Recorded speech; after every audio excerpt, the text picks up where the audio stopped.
입벌구가 무슨 뜻인지 알고 계십니까? 말만 하면 거짓말이라는 뜻의 인터넷 소위 비속어입니다. 대통령이 후보 시절부터 지금까지 해왔던 입벌구 윤석열 10대 거짓말입니다.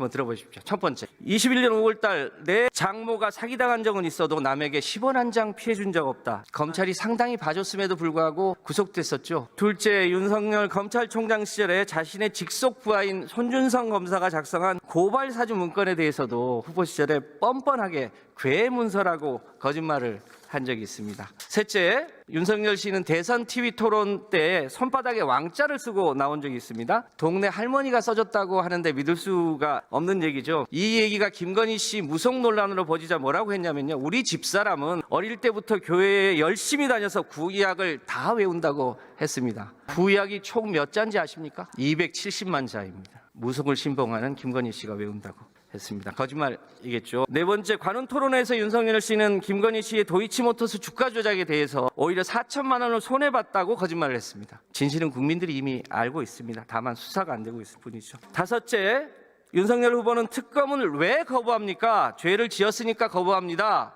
라고 발언한 적이 있습니다. 기억하십니까?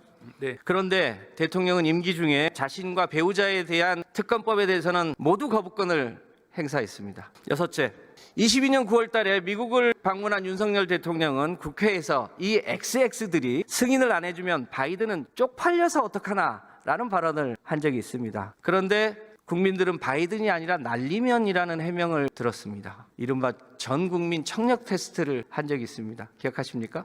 네. 일곱째, 23년 7월 달 최상병 순직 사건이 있었습니다. 그때 윤석열 대통령이 이런 일로 사단장을 처벌하면 대한민국에서 누가 사장장을 할 수 있겠냐 이런 얘기를 했다고 합니다. 알고 계십니까? 네. 이렇게 경로하니까요. 갑자기 박정훈 대령 항명 사건으로 바뀌고 맙니다. 다행히 무죄로 판명이 나긴 했습니다만 다시 조사해야 되지 않겠습니까? 그 항소심을 통해서 추가적인 법원의 판단이 있을 것으로 생각을 합니다.